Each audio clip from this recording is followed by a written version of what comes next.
स्वः तत्सवितुर्वरेण्यं भर्गो देवस्य धीमहि धियो यो नः प्रचोदयात्। आज का विषय है स्मरण शक्ति में ह्रास के हेतु अपनी ही असावधानियां। आइए इसे विस्तार से समझते हैं। मनुष्य की सफलता में सहायक शक्तियों में स्मरण शक्ति का प्रमुख स्थान है।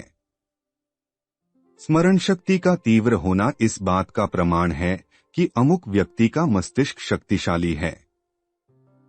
सफलताओं का मार्ग मस्तिष्क द्वारा ही निर्धारित होता है और मस्तिष्क ही मनुष्य को उस पर ठीक से चलने की प्रेरणा देता है। जिसका मस्तिष्क आवश्यक रूप से समर्थ नहीं है वह कोई भी काम ठीक से नहीं कर सकता। स्मरण शक्ति का अनुपात मस्तिष्क के सबल अथवा निर्बल होने की सूचना देता है। आज स्मरण शक्ति के कमजोर होने की शिकायत आम हो गई है। इसका प्रभाव जहां भौतिक जीवन की बाह्य क्रियाओं पर अनुकूल नहीं पड़ रहा है वहां आध्यात्मिक क्षेत्र में भी अहितकर पड़ रहा है। स्मृति की क्षीणता से बुद्धि में विभ्रम उत्पन्न होता है और बुद्धि विभ्रम किन्हीं भी आधिभौतिक तथा आध्यात्मिक अनर्थों का कारण बन सकता है। स्मरण शक्ति की कमी के कारण बहुत कुछ योग्यता रखने पर भी न जाने कितने अध्यापक, प्रोफेसर, वकील, व्यापारी, नेता, शासक, प्रशासक अपने लक्ष्य में असफल हो जाया करते हैं। कोई भी शिक्षक अथवा वकील कितना ही परिश्रमी तथा अध्ययनशील क्यों न हो, यदि उसकी स्मरण शक्ति शिथिल है तो उसका अध्ययन उसके कुछ भी काम न आएगा। वह कक्षा अथवा न्यायालय में अपने अध्ययन का कोई भी लाभ न उठा पाएगा और इस प्रकार उसका सारा परिश्रम बेकार चला जाएगा। वह अपने तैयार किए पाठ को भूल जाएगा। पढ़ाते समय बार बार सोचेगा और भूलेगा। इससे उसका सारा समय बेकार चला जाएगा। विद्यार्थी कोई लाभ न उठा सकेंगे। विद्यार्थियों की श्रद्धा ऐसे भुलक्कड़ शिक्षक के प्रति कम हो जाएगी और वह अपने सहकर्मियों के बीच असफल शिक्षक मान लिया जाएगा। कमजोर स्मरण शक्ति वाला अध्यापक न तो स्वयं ही लाभ उठा पाता है और न अपने अध्ययन का लाभ ही विद्यार्थियों को दे पाता है। शिथिल स्मरण शक्ति वाला वकील अपनी खोजों, तर्कों को मौके पर भूल जाता है। धाराओं का प्रमाण देने के लिए किताबें खोलता है और तात्कालिक दलीलें उसके दिमाग से निकल जाती हैं। वह द्वितीय पक्ष की बात याद रखने और अपनी कहने के लिए कागज कलम का सहारा लेता है, जिससे धारावाहिक न हो सकने से न तो ठीक से अदालत का ध्यान ही आकर्षित कर पाता है और न अपने मुवक्किल का विश्वास जीत पाता है और इस प्रकार वह असफल वकीलों की सूची में उतर जाता है।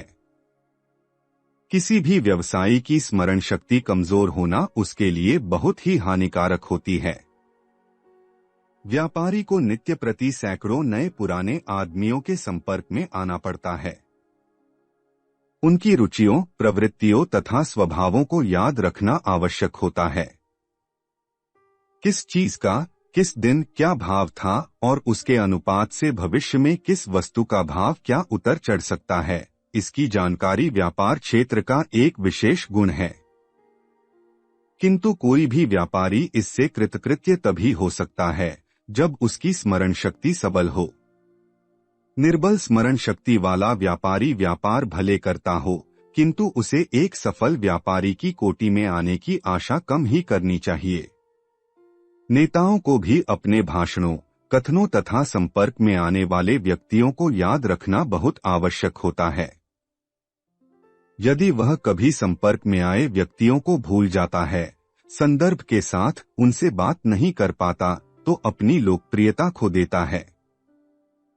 यदि भाषण देते समय कागज पर लिखे संकेतों का सहारा लेता है, स्मरण विस्मरण का मिश्रण करता हुआ बोलता है, तो सभी पर से अपने प्रभाव को समाप्त कर देगा और वह एक असफल नेता गिना जाएगा। समझाने के लिए दिए गए इन कतिपय उदाहरणों के अतिरिक्त काम करने तथा बढ़ने के जितने भी क्षेत्र हैं, उनमें सफलता प्राप्त करने के लिए स्मरण शक्ति का समर्थ होना बहुत आवश्यक है। विद्यार्थियों में भी आज स्मरण शक्ति की कमी की शिकायत पाई जाती है। बहुत कुछ करते रहने और दोहराने पर भी वे अपना पाठ ठीक से याद नहीं कर पाते। कक्षा में पढ़ाया तथा समझाया हुआ पाठ शीघ्र ही उनकी स्मृति सीमा से बाहर चला जाता है, जिसका परिणाम यह होता है कि वे परीक्षा में असफल विद्यार्थियों की सूची लंबी करते रहते हैं। स्मरण शक्ति की कमी के बहुत से कारण हो सकते हैं, जिनमें इन कतिपय कारणों को भी उसका हेतु माना जा सकता है, जैसे अकस्मात मस्तिष्क पर कोई आघात हो जाना, किसी चोट से अधिक रक्तस्राव हो जाना अथवा किसी लंबी बीमारी से पीड़ित रहना। ये सब शारीरिक कारण मस्तिष्क को कमजोर कर देते हैं, जिसका परिणाम स्मृति ह्रास के रूप में सामने आता है। अत्यधिक इंद्रिय सेवन, ब्रह्मचर्य की हानि, अयुक्त खान पान तथा अनुपयुक्त आचार विचार की वृत्तियां भी स्मरण शक्ति को निर्बल बनाने का कारण हुआ करती हैं। काम, क्रोध, ईर्ष्या, द्वेष आदि विकार तथा चिंता, क्षोभ, निराशा, अव्यवस्था, अस्त व्यस्तता के विकार भी स्मरण शक्ति के शत्रु हैं। अरुचि, एकाग्रता का अभाव तथा विचार विशृंखलता भी स्मरण शक्ति को कमजोर किया करती हैं। शिथिल स्मरण शक्ति वाले व्यक्तियों को अपने भूत तथा वर्तमानकालीन जीवन क्रम का अध्ययन करके उन कारणों को खोजना और दूर करने का प्रयत्न करना चाहिए जो उनकी स्मृति को कम करने के हेतु बने हुए हैं, और यदि उन्हें स्वयं किसी कारण का पता नहीं लगता तो किसी सुयोग्य चिकित्सक से परामर्श करना चाहिए। जिस प्रकार भी हो, उन्हें अपना यह विकार दूर ही करना चाहिए, क्योंकि स्मरण शक्ति की प्रबलता सिद्ध किए बिना वे न तो जीवन में विशेष उन्नति कर सकते हैं, न विद्या, ज्ञान अथवा अध्ययन जैसे विषयों का लाभ ही उठा सकते हैं और न आनंद ही पा सकते हैं।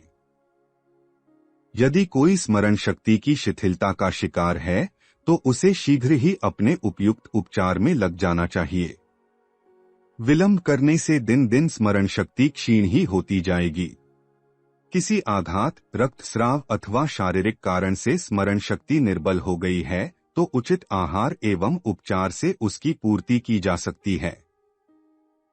हल्का, सुपच तथा तत्व पदार्थपूर्ण भोजन इसमें बहुत कुछ सहायक हो सकता है। आवश्यक है कि मस्तिष्क को शक्ति पहुंचाने वाले ऐसे पदार्थ सेवन करना चाहिए जिनमें विटामिन बी, फास्फोरस, कैल्शियम तथा लोहा अधिक मात्रा में हो। इसके लिए अखरोट, बादाम, किशमिश, मुनक्का आदि मेवे, खजूर, अंजीर, चकोतरा, नारियल, पपीता, संतरा, सेब, अंगूर, लीची, नाशपाती तथा खीरा, ककड़ी, खरबूजा आदि सामयिक एवं ऋतुफलों के अतिरिक्त गाजर, चुकंदर, टमाटर, शलजम, गोभी, मूली आदि सब्जियों के साथ हरे पत्तों वाले शाक लाभदायक हो सकते हैं।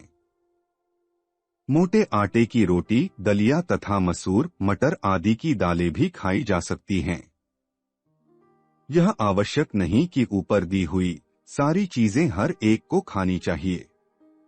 इनमें से जो चीजें जिसकी स्थिति तथा प्रकृति के अनुकूल आए उन्हें ही प्रयोग करना चाहिए।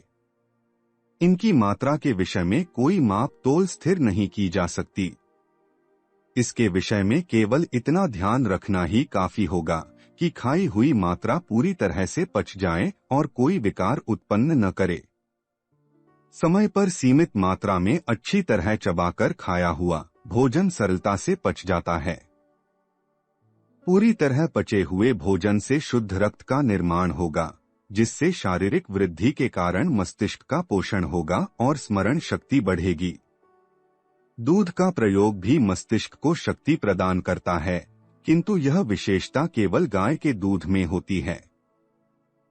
गाय का दूध सुपाच्य तथा गुणकारी होता है, इसीलिए गाय और गाय के दूध की महत्ता बतलाई गई है। भैंस अथवा बकरी आदि जानवरों का दूध इस दिशा में लाभदायक सिद्ध न होगा। बकरी का दूध तो स्वयं ही निर्बल होता है, उसमें शक्तिदायक तत्व कम होते हैं। इसीलिए बकरी के दूध का बहुधा बच्चों तथा रोगियों के लिए निर्देश किया जाता है। भैंस का दूध अपेक्षाकृत अधिक भारी तथा गरिष्ठ होता है। जानकार लोगों का कहना है कि भैंस का दूध मनुष्य को मांसल बनाता है, तीक्ष्ण बुद्धि नहीं। उसके पोषक तत्व अधिकतर शरीर के लिए ही लाभकर होते हैं, मस्तिष्क के लिए नहीं। बहुत बार देखा जा सकता है कि भैंस के दूध का प्रयोग अधिक मात्रा में करने वाले पहलवान शरीर से तो खूब मोटे ताजे होते हैं, किंतु बुद्धि से अधिक तीव्र नहीं होते। अस्तु मस्तिष्क के पोषण तथा स्मरण शक्ति के संवर्धन के लिए गाय का दूध ही सबसे उपयुक्त माना गया है। यदि प्रातः गाय का धारोष्ण दूध थोड़ा सा नित्य प्रति सेवन किया जा सके तो कोई कारण नहीं कि मनुष्य की स्मरण शक्ति तीव्र न हो जाए। गाय का धारोष्ण दूध अन्य अनेक वस्तुओं का स्थानापन्न बन सकता है।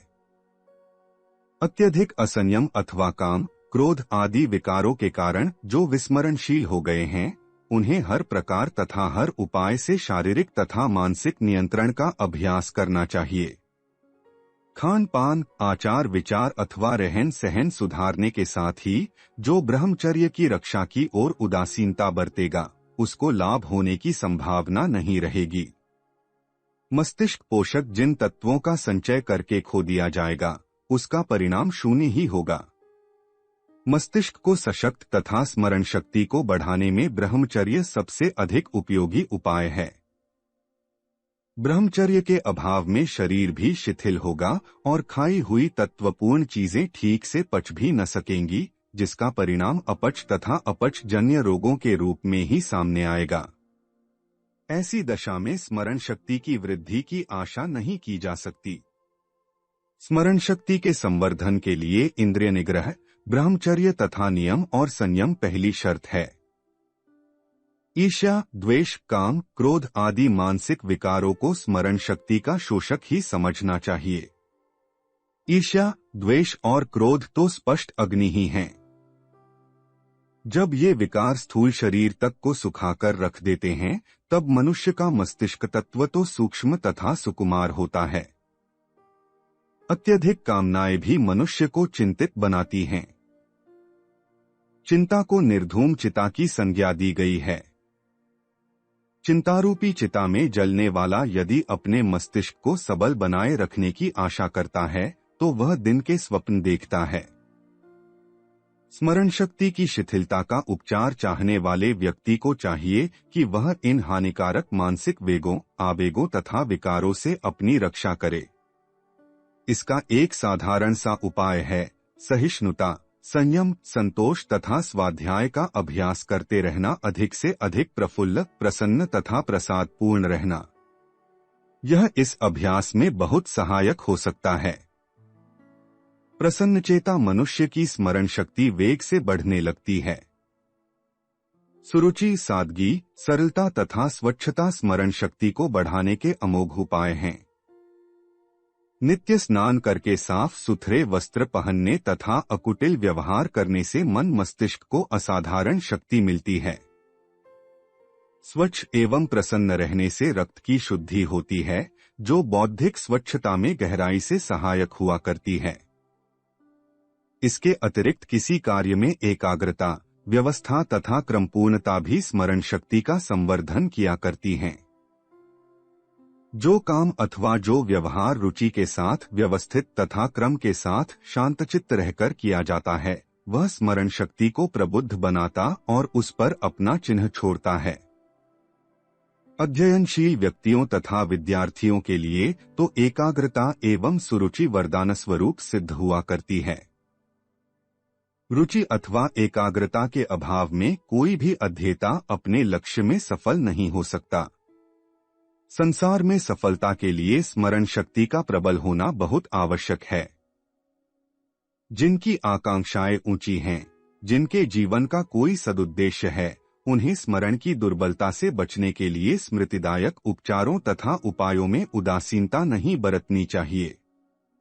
उन्हें आहार विहार तथा नियम संयम का अभ्यास करते हुए निरंतर ही अपनी स्मरण शक्ति बढ़ाते रहना चाहिए। स्मरण शक्ति की शिथिलता उनके लक्ष्य में बाधक बनेगी। For more videos visit our channel. Please like, share and subscribe.